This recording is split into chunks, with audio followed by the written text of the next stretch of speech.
গল্পের রাজা টুনির জয় হোক। গল্পের রাজা টুনির জয় হোক। গল্পের রাজা টুনির জয় হোক। গল্পের রাজা টুনির জয় হোক। গল্পের রাজা টুনির জয় হোক।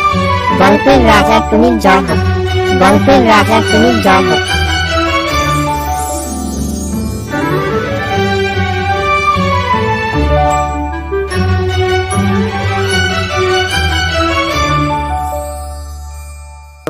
আসসালামু আলাইকুম। তোমরা সবাই কেমন আছো? ওয়ালাইকুম সালাম। আমরা সবাই ভালো আছি। আজকে আমি তোমাদের এক রাজার গল্প শোনাবো। এক লোক বানরের খেলা দেখাতো। রোজ রাজদরবারে যেত বানরের খেলা দেখানোর জন্য। খেলা শেষে বানর রাজার গলায় ফুলের মালা দিত, আর রাজা মশাই বানরের পিছনে একটা লাথি দিত। এভাবে অনেক দিন কেটে যায়। একদিন রানী রাজাকে বলে, বানরকে প্রতিদিন লাথি দেন কেন? রানীকে বলল, কাল থেকে লাথি দিব না।